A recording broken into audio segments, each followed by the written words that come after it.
বাগেরহাটে সরকারি প্রাথমিক বিদ্যালয়ের সহকারী শিক্ষকদের শাটডাউন কর্মসূচিতে বিদ্যালয়ে তালা ঝুলিয়ে দেওয়ায় অধিকাংশ বিদ্যালয়ে অনুষ্ঠিত হয়নি প্রথম ও দ্বিতীয় শ্রেণীর নির্ধারিত পরীক্ষা।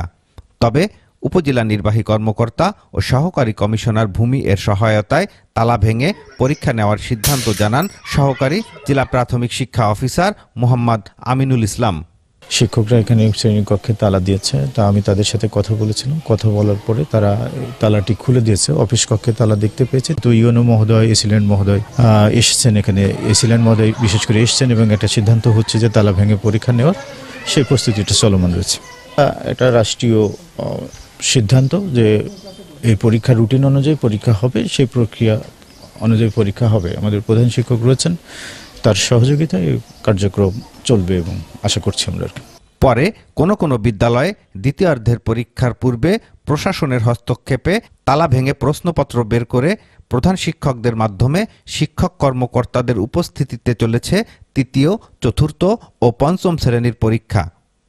এর আগে চলতি মাসের 1 ও 2 তারিখে শুধুমাত্র প্রধান শিক্ষকরা কর্তৃপক্ষের নির্দেশে দাপ্তরিক সহায়তায় নির্ধারিত পরীক্ষাগুলো সম্পন্ন করলেও সহায়তা করেনি সহকারী শিক্ষকরা।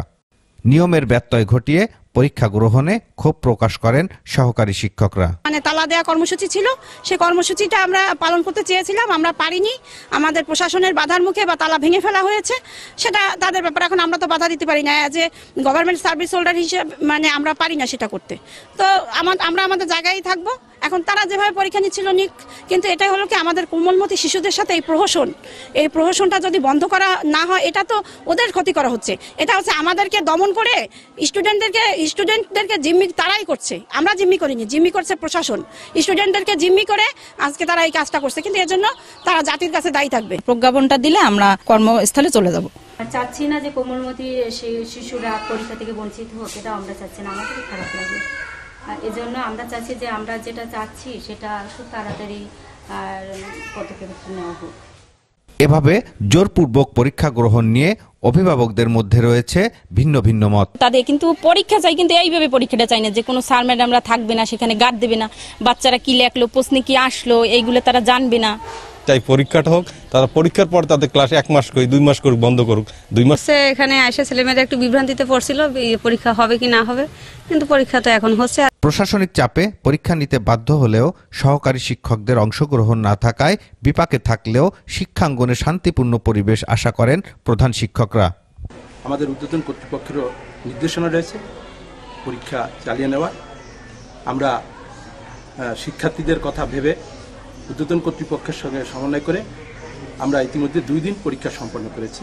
আজকে 3য় দিনে আমাদের বিদ্যালয়ে প্রথম শিফটে যে পরীক্ষা ছিল, প্রথম ও দ্বিতীয় শ্রেণী, সেই পরীক্ষাটা অনুষ্ঠিত হয়নি। তারা যেহেতু কর্মবিরতি হিসেবে তালাবদ্ধ আছে, তাছাড়া অভিভাবকদের তাদের সঙ্গে একাত্মতা প্রকাশ করায় তারা তাদেরকে বাড়িতে নিয়ে গেছে, ফলে পরীক্ষা অনুষ্ঠিত হয়নি। বিকেলবেলার পরীক্ষা অনুষ্ঠিত হবে 1টার দিকে, সে বিষয়ে অপেক্ষমান আছি, চেষ্টা চালিয়ে যাচ্ছি, দেখা যাক কী হয়। কিন্তু আমরা প্রধান শিক্ষকবৃন্দ যেভাবে পরীক্ষা নিচ্ছি, এটা আমাদের জন্য এইভাবে পরীক্ষা নেওয়াটাও অনেক কষ্টসাধ্য। তো আমরা একটা শান্তিপূর্ণ অবস্থান প্রত্যাশা করি, আমরা যাতে শিক্ষাবান্ধব পরিবেশে ফিরে আসতে পারি।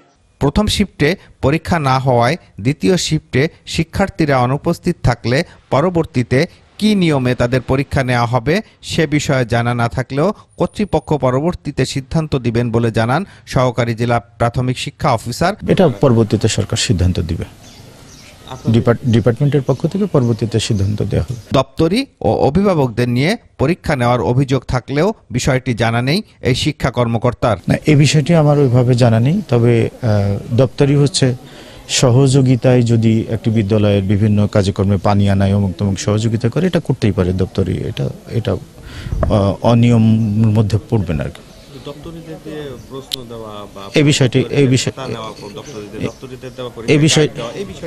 এই বিষয়টি আমার জানা নেই আর কি।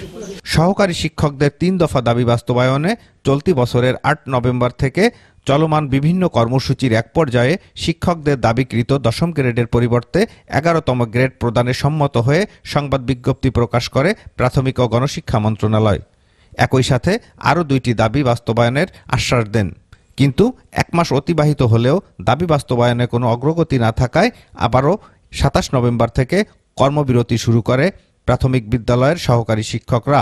এতে কেন্দ্রীয় শিক্ষক সমিতির 4 জন নেতা সহ প্রায় 3 শতাধিক শিক্ষককে সংশ্লিষ্ট জেলা শিক্ষা কর্মকর্তা কর্তৃক কারণ দর্শানোর নোটিশ করায় ক্ষুব্ধ হয়ে দাবি বাস্তবায়ন পরিষদ ও ঐক্য পরিষদ একত্রিত হয়ে সারা দেশে প্রাথমিক বিদ্যালয়গুলোতে শাটডাউনের ঘোষণা দেন। আমিরুল হক বাবু, এটিএন বাংলা, বাগেরহাট।